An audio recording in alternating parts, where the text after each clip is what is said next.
The torrential downpour outside was nothing compared to the storm raging inside the Sterling mansion. One moment, Isabella Sterling was cradling her stomach, dreaming of the nursery she'd designed. The next, she was staring at a set of glossy photographs her husband Nathaniel had just thrown on the marble coffee table. They showed her in a seemingly compromising position with a man she'd never met.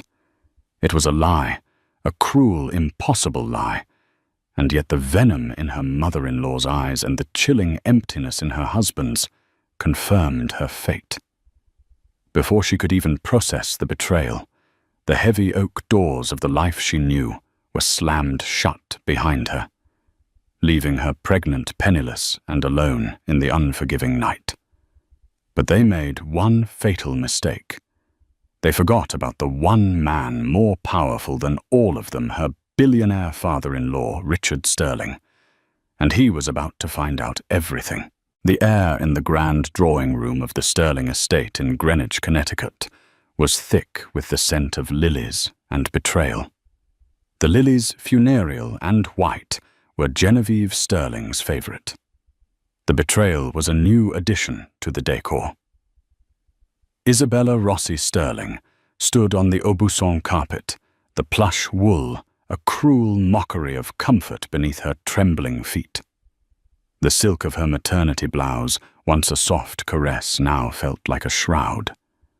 Her hand instinctively went to the gentle curve of her belly, a silent promise to the tiny life within, that she would protect them, even as her own world was being systematically demolished. Across from her, her husband of 2 years, Nathaniel Sterling, wouldn't meet her gaze. His handsome face, usually so quick to smile, was a mask of strained indifference. His attention was fixed on the damning photographs scattered across the polished surface of a Louis XV coffee table. They were expertly crafted forgeries, showing Isabella in an intimate cafe setting with a man whose face was artfully obscured, his hand resting on hers. A private moment that never happened. A lie spun from pixels and malice. The architect of this destruction, Genevieve Sterling, stood beside her son, a vision in Chanel tweed and icy condescension. Her silver hair was coiffed into a perfect helmet, unyielding and severe, much like the woman herself. Her eyes the same cold grey as a winter sky raked over Isabella with undisguised contempt. "I knew it from the start." Genevieve began, her voice a low, cultured hiss that cut deeper than any shout. "I told you, Nathaniel. Blood will always out. You can't turn a little museum curator from Brooklyn into a Sterling. She has no breeding, no integrity." "Genevieve, please," Isabella whispered, her voice cracking. "Nathaniel, look at me. You know me. This isn't real. Someone did this to us." Nathaniel finally lifted his head. The conflict in his eyes was agonizing to watch. He was a man caught between the woman he professed to love and the mother whose approval he had craved his entire life. But weakness, Isabella was learning, was a far more corrosive acid than outright evil. "They are dated, Bella," he said, his voice hollow. "From last month, while I was in Singapore. My mother's investigator has phone records too. A man named... It doesn't matter. How could you? There is no man." Isabella's voice rose, laced with a desperation that only seemed to confirm her guilt in their eyes. "I was at the Met planning the new exhibit. I was attending prenatal appointments. I was here waiting for you. This is a lie." Genevieve let out a delicate, theatrical scoff. "Oh, the drama! And to think you're carrying a child. Are you even certain it's Nathaniel's, or does it belong to your accomplice?" The accusation struck Isabella with the force of a physical blow, knocking the air from her lungs. She looked at Nathaniel, pleading with her eyes for him to defend her, to defend their child. He just shook his head, a gesture of pathetic surrender. In that moment, the love she thought they shared evaporated, leaving behind a cold, hard stone of realization in her gut. He was not her partner. He was his mother's son. "I want her out of my house," Genevieve declared, turning to Nathaniel as if Isabella were no longer in the room. "Now, with nothing but the clothes on her back. We will have our lawyers draft a quiet annulment, citing irreconcilable differences. We'll be generous, of course, provided she signs a non-disclosure agreement and disappears." "Wait," Isabella stammered, her mind racing. "My things, my purse, my phone." Genevieve smiled, a tight, cruel stretching of her lips. "Your privileges have been revoked. The Sterling legal team will handle the disposition of your effects. You will be escorted from the premises." She pressed a small, discreet button on the wall. Within seconds, 2 burly security guards in dark suits entered the room, their faces impassive. Panic, cold and sharp, pierced through Isabella's shock. "Nathaniel, don't let her do this. This is our home. This is our baby." He flinched at the word, baby. The only flicker of humanity he'd shown. But it was fleeting. He looked away toward the rain-lashed windows. "It's for the best, Bella. My mother. She knows what's right for the family." "The family?" Isabella's voice dripped with a sudden icy calm. The desperation was gone, replaced by a clarity born of absolute betrayal. "Or the Sterling brand, the Sterling fortune." The guards flanking her now gently took her arms. The touch was professional, but it felt like a violation. She didn't resist. She walked with a dignity she didn't know she possessed, her head held high. As they passed Nathaniel, she stopped and looked directly at him, forcing him to meet her gaze one last time. "I will never forget this, Nathaniel," she said, her voice low and steady. "And one day you will have to explain to your child why you let your mother throw their pregnant mother out into a storm based on a lie." He had no response. He just stood there, a hollow man in a gilded cage. The heavy front doors swung open, revealing a night ripped apart by wind and rain. The manicured lawns of the estate were shrouded in a churning darkness. One of the guards held an umbrella, a perfunctory gesture of courtesy that was almost insulting. He walked her down the sweeping stone steps to the edge of the long, winding driveway. "A car will be here in 5 minutes to take you to a hotel for the night," he said gruffly, clearly uncomfortable. Isabella shook her head. She knew what that meant. A hotel chosen by Genevieve. A gilded prison where she would be watched, managed, and forced to sign away her life. "No, thank you," she said, her voice surprisingly firm. "I'll find my own way." Before the guard could protest, she turned and started walking. The rain immediately plastered her silk blouse to her skin, the cold seeping into her bones. The wind tore at her hair, whipping it across her face. Each step down the long private road, away from the mocking lights of the mansion, was an act of sheer will. She had no phone, no wallet, no plan. All she had was the fierce, primal instinct to protect the life growing inside her, and a burning, righteous anger that was quickly becoming the only thing keeping her warm. The gates of the Sterling estate loomed ahead, a black iron portcullis marking the border between a life of luxurious lies and a future of terrifying unknown truth. And as she passed through them, a sob finally escaped her lips, lost in the howling of the wind. She was free, but she had never felt more alone.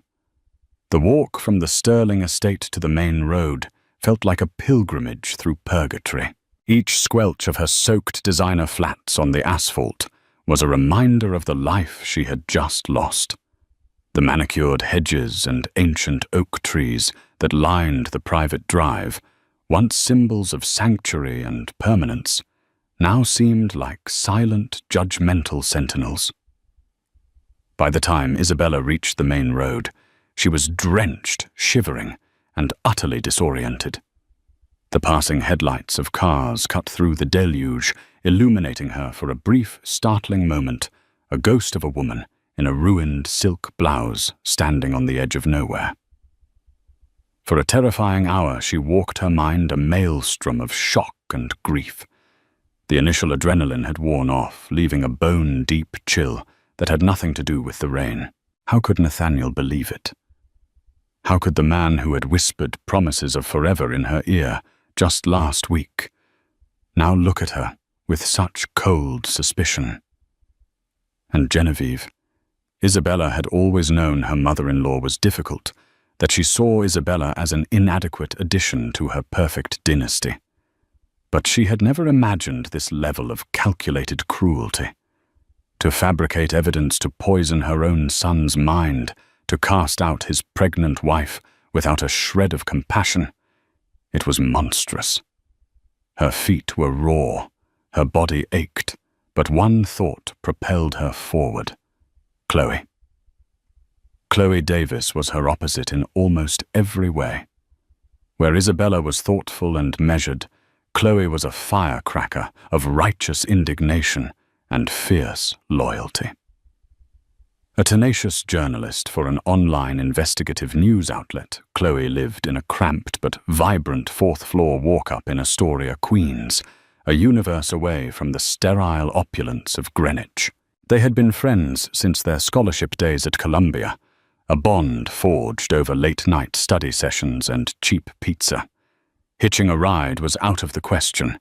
Flagging down a taxi without a penny to her name was impossible. Her only hope was the train station a few miles away. She remembered seeing it once on a drive with Nathaniel. She focused on the memory, using it as a beacon. When she finally stumbled onto the platform, she must have looked like a wraith. A sympathetic station agent, a kind-faced woman named Martha, saw her shivering form and took pity on her. "Honey, are you all right? You look like you've been through a war." Isabella, her teeth chattering, could barely form the words. I was robbed. They took everything. My purse, my phone. I just need to get to Astoria." It wasn't a complete lie. She had been robbed, just not in the way the woman imagined. Martha's expression softened. She looked at Isabella's belly, then back at her pale, rain-streaked face. Without a word, she slid a ticket through the window. "On the house," she said quietly. "You go get yourself somewhere warm and safe." The simple act of kindness was so overwhelming that Isabella burst into tears, mumbling her thanks, before hurrying onto the waiting train. The warmth of the carriage was a blessing. She huddled in a corner seat, wrapping her arms around herself, trying to become invisible as the train rattled its way toward the city. It was past midnight when she finally stood outside Chloe's apartment building. She pressed the buzzer for 4B, praying her friend was home. A moment later, a crackly voice answered. "Yeah, who is it?" "Chloe, it's me. It's Isabella." The silence on the other end was heavy with confusion. "Bella, what's wrong? You sound awful. Can you just let me in? Please." The lock buzzed immediately. Isabella pushed the heavy door open and began the slow, arduous climb up 4 flights of stairs. Each step was a monumental effort. When she reached the landing, Chloe's door was already open. Her friend stood there in faded sweatpants and an old t-shirt. Her usually sharp features clouded with worry. The sight of Chloe's familiar, concerned face was the final crack in Isabella's crumbling composure. A choked sob escaped her, and she practically fell into her friend's arms. "Whoa, Bella. Hey, you're okay. I've got at you," Chloe murmured, guiding her inside and shutting the door against the world. She led Isabella to the worn, comfortable sofa, wrapped her in a thick fleece blanket, and immediately put a kettle on the stove. "Talk to me," Chloe said, her journalist's instincts kicking in, but tempered with deep affection. "What the hell happened? Where's Nathaniel?" "You're soaking wet and freezing." Between shivering fits and ragged breaths, Isabella told her everything. The setup, the faked photographs, Genevieve's venomous accusations, Nathaniel's spineless betrayal, being thrown out into the storm with nothing. Chloe listened, her expression hardening from concern to disbelief, and then to pure, unadulterated rage. "That absolute witch!" Chloe seethed, pacing the small living rooms like a caged tigress. "And Nathaniel, that gutless, silver-spooned coward. I swear to God. Bella, I will end them. I will write an exposé that will strip the paint from their multi-million-dollar walls." "It's not about revenge right now, Chloe," Isabella whispered, sipping the hot tea Chloe had pressed into her hands. The warmth was slowly chasing the chill from her body.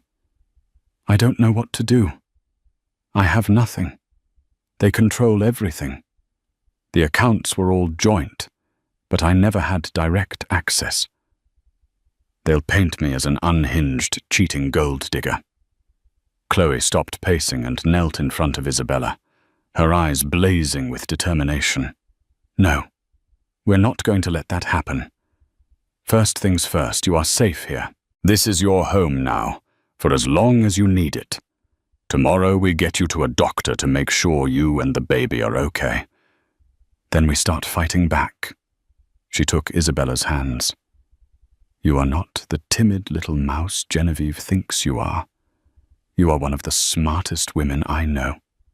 You're strong, and you're a mother now. They didn't just kick you out, Bella. They declared war on your child, and they have no idea who they're messing with." For the first time all night, a tiny flicker of hope ignited within Isabella. Huddled in Chloe's tiny, cluttered, book-filled apartment, wrapped in a second-hand blanket, she felt more secure than she ever had in the cold, cavernous rooms of the Sterling mansion. The gilded cage had shattered, but here in this haven built on genuine friendship, she could start to gather the pieces. The fight wouldn't be easy, but she wouldn't be fighting it alone. And she was fighting for more than just herself now. She was fighting for the small, innocent life that depended entirely on her. The storm outside was beginning to subside.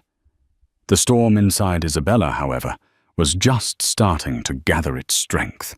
Thousands of miles away, in the penthouse suite of the Park Hyatt Tokyo, Richard Sterling closed a deal worth 9 figures with a brisk handshake and a half smile that didn't reach his eyes. At 65, Richard was a titan of industry, the architect of the Sterling global logistics empire. He was a man of cold logic, ruthless efficiency, and immense understated power. He moved through the world with the quiet confidence of a man who owned most of it. His personal life was something he'd largely outsourced to his wife, Genevieve. He provided the vast resources, and she curated their social standing, managed the households, and raised their son.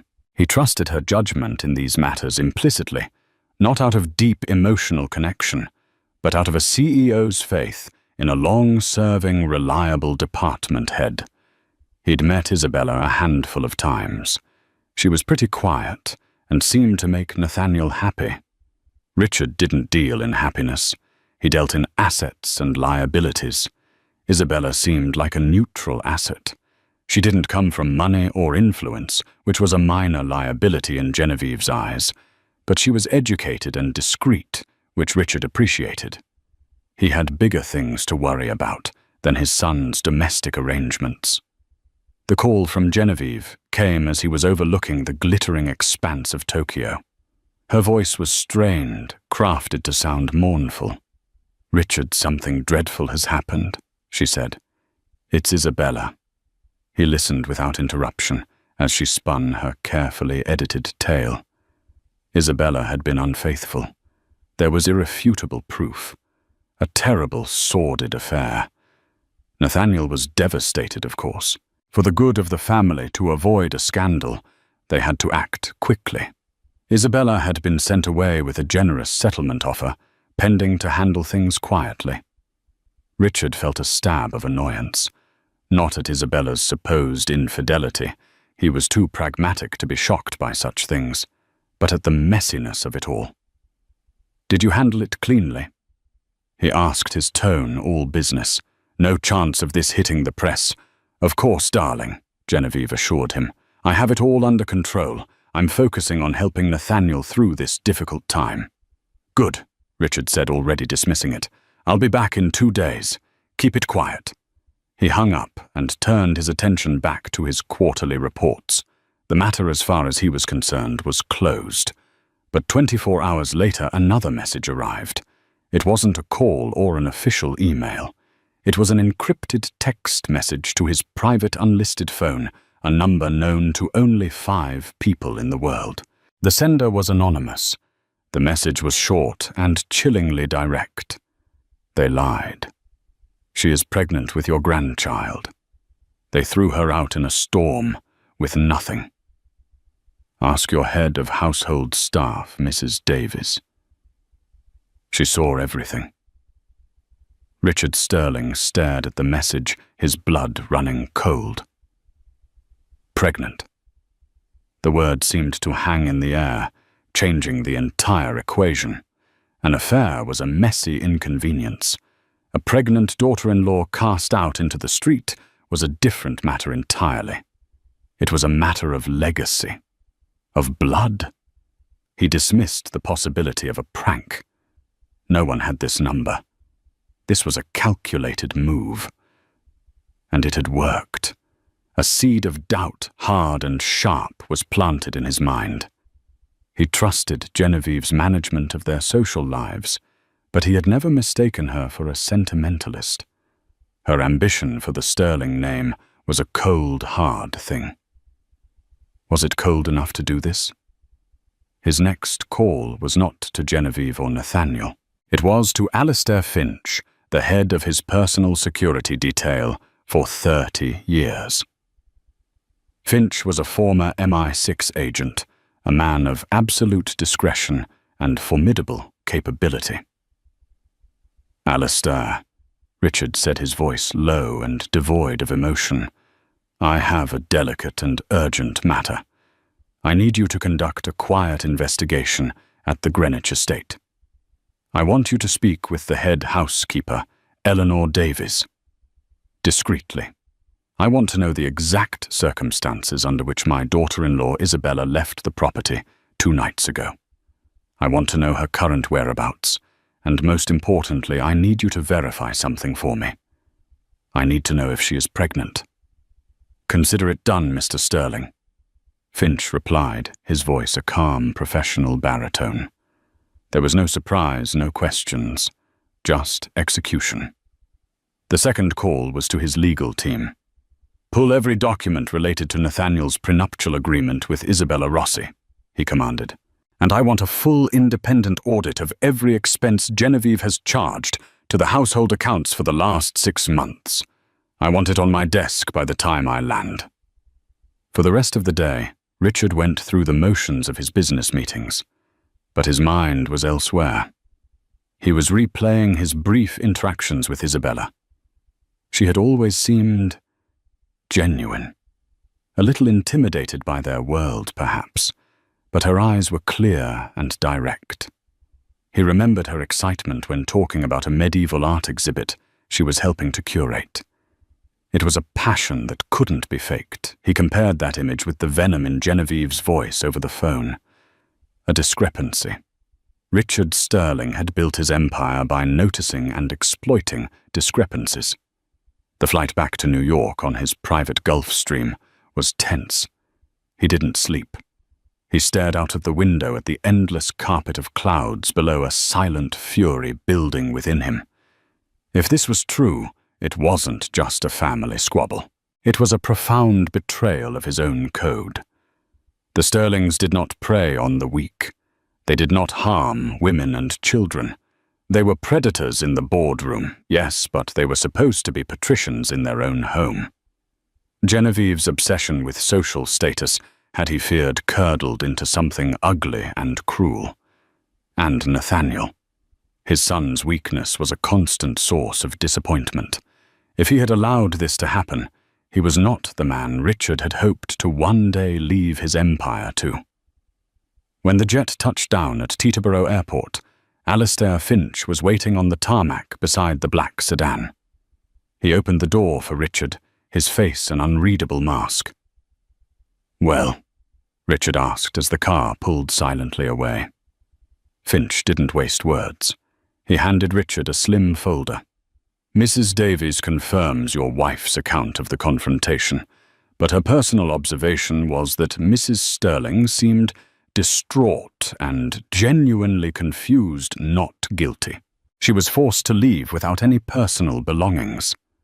The security guards on duty confirm she was left on the main road in the middle of the storm. As for her location, she is currently staying with a friend, a Ms. Chloe Davis in Queens." He paused, letting the information sink in before delivering the final crucial piece. "And, sir, I had a trusted medical contact discreetly check with her OB-GYN. Isabella Sterling is indeed 16 weeks pregnant. The paternity was confirmed via a non-invasive prenatal test 6 weeks ago.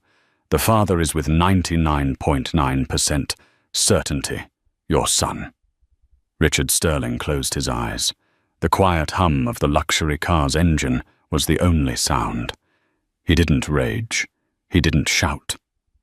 A cold, terrifying calm settled over him. The lion had been sleeping content to let others manage his domain. But now he was awake, and he was hungry.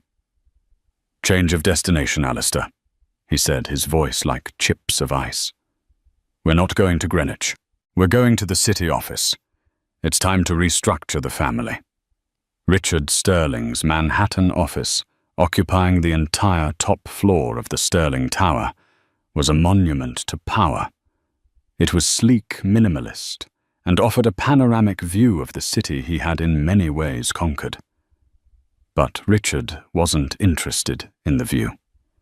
He sat behind his vast obsidian desk, the slim folder from Alistair Finch lying open before him. On his screen was the household audit he had requested. The numbers told a story of their own, a series of large, unusual payments to a private investigation firm he'd never heard of. Another substantial payment to a digital forensics specialist based out of a shady downtown office. It was a breadcrumb trail of deceit, and Genevieve hadn't been clever enough to hide it from a man who could financially dissect a corporation in his sleep.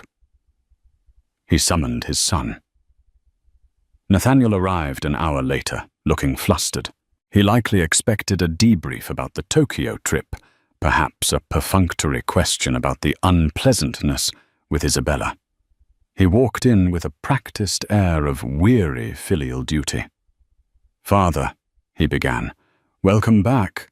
I trust the trip was successful." Richard didn't answer. He simply gestured to the chair opposite his desk. The silence stretched thick and heavy. Nathaniel shifted uncomfortably.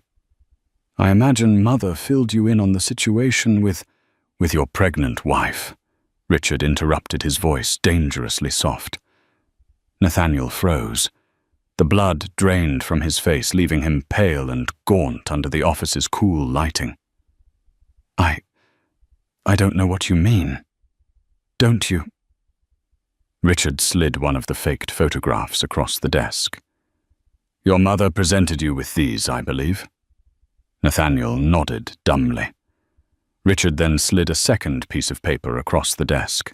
It was the report from Alistair Finch, with a single line highlighted the confirmation of the positive prenatal paternity test. And I assume you had seen this as well. Weeks ago, Richard stated. It was not a question. Nathaniel's composure shattered. He slumped in his chair, a puppet with its strings cut. Father, I can explain. Mother was so certain. The investigator. The pictures looked so real. She said Isabella was trying to trap us, that the baby might not even be mine. His voice trailed off into a pathetic mumble. The excuses of a child caught in a lie. Richard leaned forward, his grey eyes pinning his son in place. There was no anger in his voice, only a chilling, profound disappointment that was infinitely worse. She said the investigator said, "Do you have a mind of your own, Nathaniel, or is it merely a repository for your mother's ambitions and suspicions? Did you ask your wife? Did you look the woman carrying your child in the eye and give her the benefit of a single doubt?" I was confused, Nathaniel whispered, his gaze fixed on the floor. You were a coward, Richard corrected him, the words sharp as shards of glass. You stood by while your mother, my wife, executed a character assassination of the most vulgar and cruel kind. You let her throw your pregnant wife out of her home with nothing. Not a phone to call for help, not $1 for a cab. In a storm. Is that the kind of man you are? Is that the leader I'm supposed to entrust a global enterprise to a man who cannot even manage the affairs of his own house with a shred of decency or courage? Every word was a hammer blow to Nathaniel's already crumbling ego. He had no defense. There was nothing to say. Richard leaned back, his decision made. This is what happens now. You will be suspended from your duties as COO effective immediately. Your corporate accounts will be frozen. Your access to the company jet and vehicles is revoked. You will vacate the Greenwich house by the end of the day. You can stay at the city apartment for now. We will speak again when I decide you've remembered what it means to be a man. Father, no, Nathaniel pleaded, jolted into action. The board, my reputation. You should have thought of your reputation when you abdicated your role as a husband and a father, Richard retorted coldly. Get out of my office. Defeated Nathaniel rose and walked out, his shoulders slumped. The door clicked shut behind him, leaving Richard alone once more. He took no pleasure in his son's humiliation, only a deep, weary sadness. The boy was broken-molded by Genevieve into a weak-willed accessory for her social climbing. Now for the Queen herself. He returned to the Greenwich estate that evening. The house felt different, tainted. Genevieve was in the drawing room, arranging flowers, humming softly to herself. She had re-established her domain. Standing near the fireplace, looking perfectly at home, was a striking brunette woman whom Richard vaguely recognized from society pages. Richard, darling, you're home, Genevieve greeted him, smiling brightly. You remember Victoria Vance, don't you? She was just stopping by to offer her support to Nathaniel. Such a dear. Victoria offered a polite, predatory smile. Mr. Sterling, it's a pleasure to see you again. I was just telling Genevieve how sorry I was to hear of Nathaniel's troubles. Richard ignored her completely. His gaze was locked on his wife. Miss Vance, if you'll excuse us, I need to speak with my wife privately. His tone left no room for argument. Victoria Vance, sensing the shift in temperature, quickly made her excuses and departed. The moment she was gone, Genevieve's smile faltered. Richard, what's wrong? You're being rude. Save it, Genevieve, he said, his voice flat. He tossed the folder from Finch onto the coffee table, right where the faked photos had been. It's all in there. The payments to the PI, the digital artist you hired, the lies you told me, the lies you told our son. Genevieve's face turned ashen. She opened her mouth, but no sound came out. But I think what disgusts me most," Richard continued, his voice dropping to a near whisper, "is that you knew she was pregnant. You knew, and you did it anyway. You were willing to orphan my grandchild before he was even born, all for what? To replace a daughter-in-law you deemed unsuitable with that vacuous socialite who just left to preserve your pathetic illusion of a perfect bloodline." He walked over to the window, looking out at the perfectly manicured gardens. "You have mistaken my delegation for apathy for far too long, Genevieve. You have managed my homes, but you do not manage my family. You do not dictate my legacy. And you most certainly do not threaten my blood. I did it for us, for this family." She finally choked out, her voice trembling with a mixture of fear and defiance. She was an outsider, a nobody. She wasn't right for us. You did it for you. Richard corrected her, turning back to face her. His expression was utterly devoid of warmth. And in doing so, you have fractured this family in a way you cannot possibly comprehend. You have shown me a capacity for cruelty I can no longer abide under my roof. I will be meeting with my lawyers tomorrow. This marriage, as far as I am concerned, is over. The finality in his voice was absolute. Genevieve Sterling, the untouchable queen of society, the matriarch of the Sterling dynasty, finally understood. She hadn't just made a mistake. She had picked a fight with the one person in her world who had the power to take everything away from her, and she had lost. Richard Sterling's revenge was never going to be a loud theatrical affair. He was a man who moved markets with a quiet phone call, who dismantled competitors with surgical precision. Not a sledgehammer. His retribution against his wife and son would be conducted with the same cold, calculating efficiency. It would be a symphony of consequences orchestrated by a master conductor. His first and most important move was to find Isabella. Chloe Davis's fourth-floor walk-up in Astoria was an unlikely setting for a meeting with a billionaire. When the buzzer rang, Chloe answered with her usual suspicion.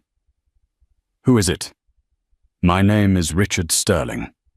The voice came through the intercom, calm and measured. "I am Isabella's father-in-law. I would like to speak with her. I'm alone, and I come in peace." Chloe and Isabella exchanged a wide-eyed, panicked look. Chloe's protective instincts flared. "Not a chance, buddy. You people have done enough." "Please," the voice said, and for the first time a note of something other than command crept in. It sounded like regret. "I know what my wife and son have done. I am here to make it right. For her, and for my grandchild." Isabella, who had been listening with a hand on her stomach, made a decision. "Let him in, Chloe." Chloe hesitated, then buzzed him up, standing by the door, with her arms crossed, ready for a fight. When Richard Sterling appeared at the doorway, he looked smaller than he did in photographs, and infinitely more tired. He wore a simple grey suit, no tie. He looked at the small, cluttered apartment, then at Isabella, who was sitting on the sofa, wrapped in Chloe's fleece blanket. His gaze was filled with a deep, unmistakable remorse. "Isabella," he said, his voice quiet. "I don't have the words to properly express how sorry I am for the actions of my family. What was done to you was monstrous and unforgivable." He didn't make excuses. He didn't try to explain away Genevieve's or Nathaniel's behavior. He owned it. "I have come here today for 2 reasons," he continued, remaining in the doorway, giving her space. "First, to offer you my sincerest apology, and second, to offer you my unconditional and absolute support in whatever form you choose to accept it." Isabella studied him. She had seen him as a distant, powerful figure, an extension of the cold Sterling Empire. Now she saw a man grappling with a profound failure within his own family. "Why?" she asked softly. "Why now?" "Because I just found out the truth," he said simply. "And because you are the mother of my grandchild. That makes you family. My family. And I do not abandon my family." Over the next hour, he laid out the facts. He told her what he had discovered, how he had confronted Nathaniel, and his intentions regarding Genevieve. He wasn't asking her to come back to the mansion or to forgive his son. He was offering her resources. "I have already opened a trust in your name and a separate one for the child. You will never have to worry about money again," he explained. "I have the best medical team on standby for you. I have located a beautiful brownstone in Park Slope that I would like to purchase for you and the baby, if you like it. And I have retained the services of the most formidable divorce attorney in New York City on your behalf. You will dictate the terms. Nathaniel will comply." Isabella was stunned into silence. This wasn't what she expected. She had been steeling herself for a fight, a long, ugly battle for legitimacy for her child. Instead, she was being handed an arsenal. "I don't want your money, Richard," she said, finding her voice. He nodded, understanding. "I know. This isn't about the money. It's about security. It's about justice, but I ask you to accept it, not as a handout, but as the first of many reparations that are owed to you. Use it to build a life for yourself and my grandchild, a life far away from the poison of my house." She looked at Chloe, who gave a slight, almost imperceptible nod. This was real. This was power being handed back to her. "On one condition," Isabella said, her spine straightening. "This isn't just about me. Genevieve and Nathaniel can't just get away with a slap on the wrist. People need to know what they did." A grim smile touched Richard's lips. "I assure you their consequences are just beginning." He was true to his word. The very next day, the second phase of his plan went into effect: the financial and social annihilation. An internal memo at Sterling Global announced that Nathaniel Sterling was taking an indefinite leave of absence for personal reasons, effective immediately. His name was removed from the company letterhead. His corporate credit cards were declined at a 5-star restaurant where he was trying to have lunch with a stunned Victoria Vance. Humiliation was the opening salvo. For Genevieve, the attack was more subtle and far more devastating. Richard didn't need a tabloid. He had a more powerful weapon. He was a major benefactor to the Metropolitan Museum of Art, the New York Philharmonic, and a dozen other high society charities where Genevieve held prestigious board positions. He made a series of quiet calls. He didn't issue threats. He simply expressed his deep disappointment in his wife's recent ethical lapses and suggested that her continued presence on these boards might compromise their integrity and, by extension, future Sterling donations. The effect was instantaneous. One by one, the calls came in. The chair of the museum board reluctantly accepted her resignation. The head of the Philharmonic Gala Committee suggested she might want to sit this season out. Her social circle, a fragile ecosystem built on power and proximity to wealth, evaporated overnight. Friends who had fawned over her for years suddenly didn't return her calls. She was being erased from the world she had so meticulously built. Isabella, meanwhile, was moving into the beautiful sun-drenched brownstone in Brooklyn. It was a home, not a showroom. It had a small garden in the back, perfect for a child. With the resources Richard had provided and Chloe's encouragement, she began to lay the groundwork for a small art consultancy firm specializing in private acquisitions. She was reclaiming her identity, not as Mrs. Sterling, but as Isabella Rossi. She had agreed to let Richard's lawyers handle the divorce. She didn't want a war. She wanted a swift, clean amputation. But she had made one thing clear to them: Nathaniel would have no automatic parental rights. He would have to earn them. Richard Sterling had not only given her a shield, he had handed her a sword, and as she stood in the empty room that would become her baby's nursery, feeling the first real kick from within, she knew she was ready to use it. The age of being a victim was over. The fallout was as swift as it was brutal. The world that Genevieve and Nathaniel Sterling had inhabited didn't crumble. It vanished like a mirage in the desert. Nathaniel's descent was the most pathetic. Stripped of his title, his expense account, and his father's approval, he was a ghost haunting the edges of a life he no longer owned. His fair-weather friends, the ones who had clapped him on the back at exclusive clubs and laughed at his mediocre jokes, now looked right through him. He was no longer the heir apparent. He was just a man in a borrowed suit. The final predictable blow came from Victoria Vance. She had attached herself to the COO of Sterling Global, a man with a limitless trust fund and a direct line to one of the world's great fortunes. What she was left with was a suspended employee living in a company-owned apartment. She met him for one last drink at a bar in the West Village, far from their usual haunts. "I just think we need some space, Nate," she said, stirring her cocktail with a perfectly manicured finger. "This is all just so messy. I have my own reputation to consider." Reputation. Nathaniel scoffed a bitter, unfamiliar sound. "You mean your prospects? My father cut me off Victoria. The money's gone." Her mask of feigned sympathy dropped, replaced by a cold, appraising look. "Well," she said, standing and smoothing her dress, "that is a shame. I hope you sort things out."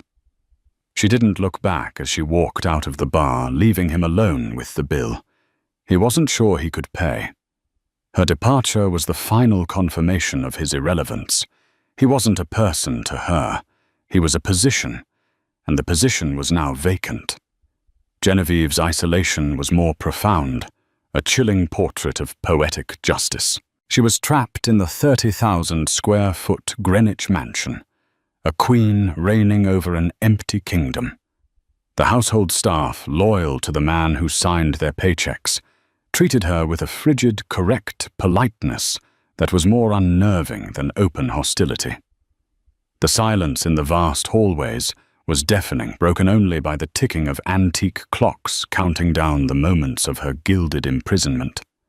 Her phone, once a constant source of invitations and gossip, remained silent. Her charities had disavowed her. Her social rivals whispered about her downfall with schadenfreude over lunch at St. Ambroise. They said she'd finally gone too far, that her cruelty had caught up with her. She had built her entire identity on the foundation of the Sterling name and its accompanying social power. With Richard's support withdrawn, she discovered her identity was as hollow as a Faberge egg, beautiful on the outside, but empty within. The final confrontation with Richard took place in the very drawing room where she had condemned Isabella. He didn't come to argue. He came with his lawyer to deliver the terms of their separation.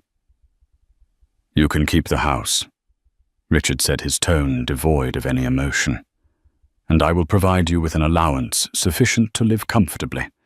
But you will be cut off from all Sterling corporate assets. Your name will be removed from all family trusts. You will sign this post-nuptial agreement, which includes an ironclad non-disclosure clause regarding all family and business matters, or the allowance will be rescinded and I will sell the house."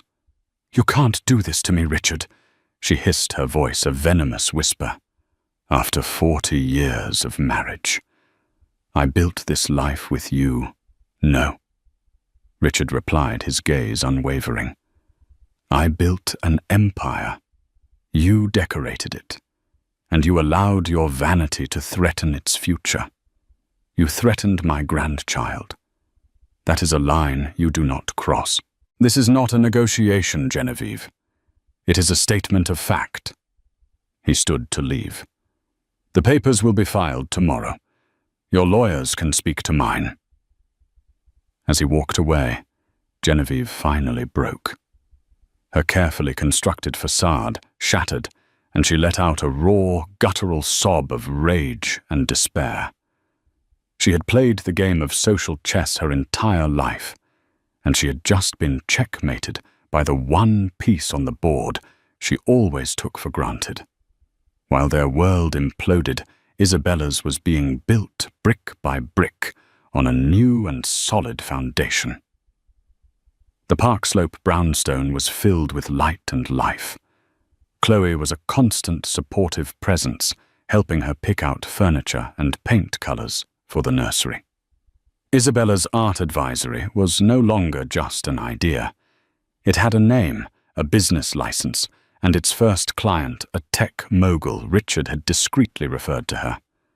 She was rediscovering the woman she was before she became Mrs. Sterling. She spent her days in museums and galleries, her mind sharp and engaged.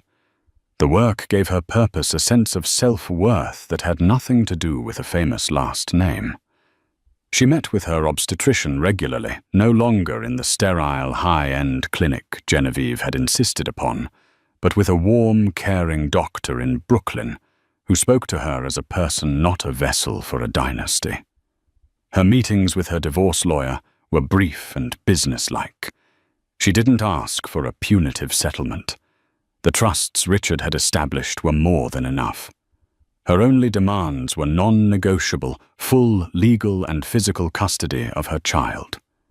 Nathaniel could petition for visitation rights after the birth, but they would be at her discretion and would be supervised until he could prove he was a stable and positive influence.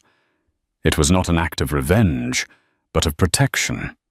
She was a mother bear guarding her cub. One crisp autumn afternoon, sitting in the half-finished nursery and watching the leaves fall in her small garden, Isabella felt a sense of peace she hadn't known in years. She was free. The pain of Nathaniel's betrayal still lingered, a dull ache in her heart. But it was no longer the defining feature of her existence. It was a scar, not an open wound.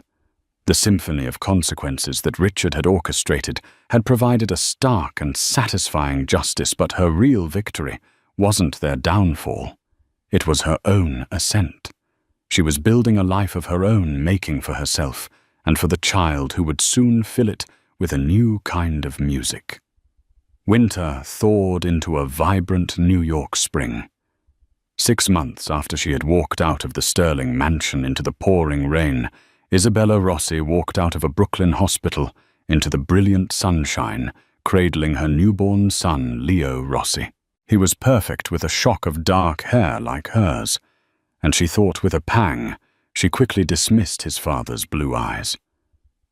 But his name was hers. He would be raised on her terms, defined by her strength, not by the tarnished legacy of his father's family.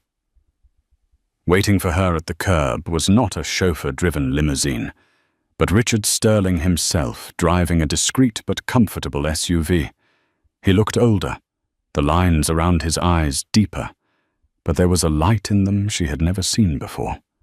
When he saw Leo, his formidable composure melted away, replaced by the unabashed, foolish grin of a new grandfather.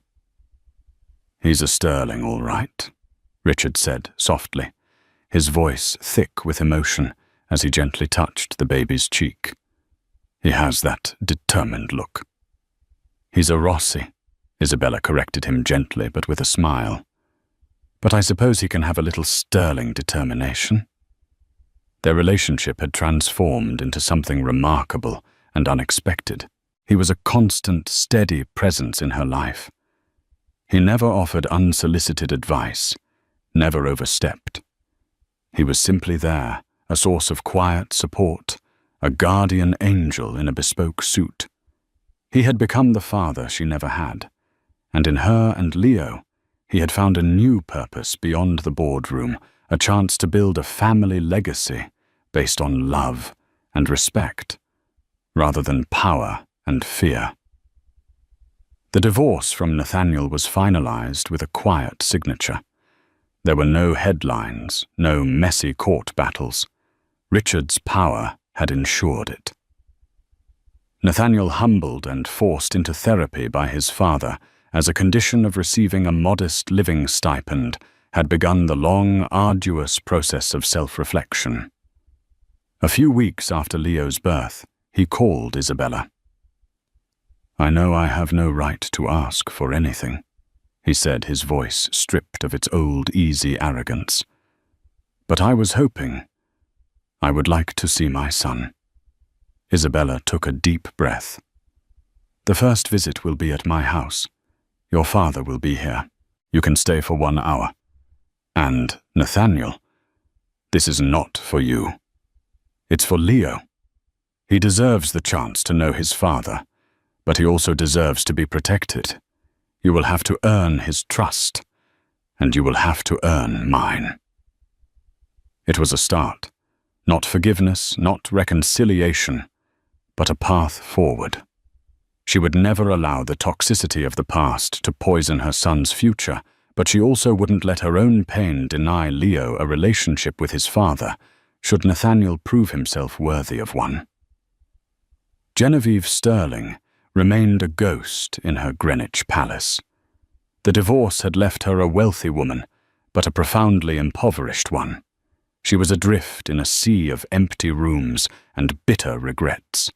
The society she worshipped had exiled her and her son, whom she had tried to control, now barely spoke to her, blaming her for his downfall. She had won her battle against Isabella, but in doing so had lost the entire war, sacrificing her son's happiness, her marriage, and her place in the world for the sake of a pride that now tasted like ash in her mouth.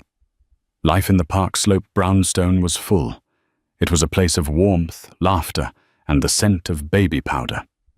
Chloe was a fixture the proudest of aunts, showering Leo with books and affection.